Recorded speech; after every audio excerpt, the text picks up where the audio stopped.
Banyak orang baru sadar satu hal, ternyata bukan kacanya yang salah, tetapi cara pemasangannya. Hari ini saya ingin menunjukkan perbedaan antara penggantian kaca mobil yang dilakukan dengan benar dan yang hanya asal pasang, karena dampaknya bisa sangat serius, mulai dari kebocoran, kabin yang berisik, hingga berpengaruh pada keselamatan. Kasus yang paling sering datang di saya biasanya kaca sudah diganti baru, tapi air masih masuk. Angin tetap terasa, kabin menjadi berisik, bahkan interior rusak karena rembesan air. Dan hampir semuanya berawal dari satu kesalahan yang sama, yaitu proses pemasangan yang tidak benar.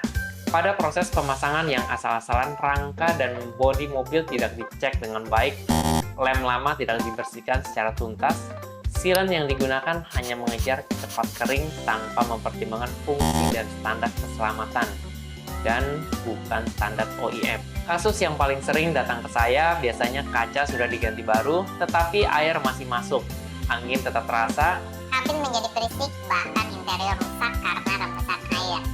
Dan hampir semuanya berawal dari satu kesalahan yang sama, yaitu proses pemasangan yang tidak benar.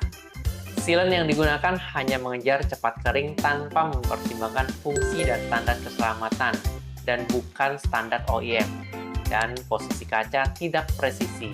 Secara visual memang terlihat rapi, tetapi secara fungsi ini adalah tinggal tunggu waktu yang siap menimbulkan masalah di kemudian hari.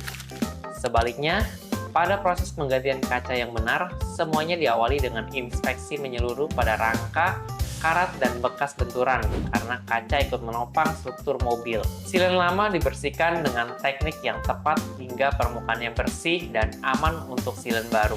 Sealant yang digunakan dipilih sesuai dengan standar OEM mobil dan fungsi keselamatan, bukan sekedar yang penting nempel.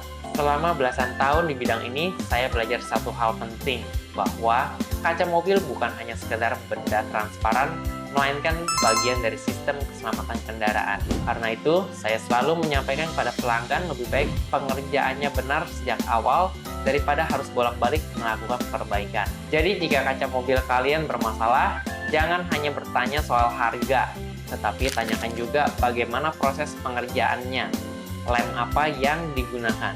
Nama saya Kiki, dan misi saya simple, bikin kalian ngerti kaca mobil biar kalian tidak salah pilih. Kalau masih ada pertanyaan atau ada topik yang mau dibahas, langsung tulis di kolom komentar ya.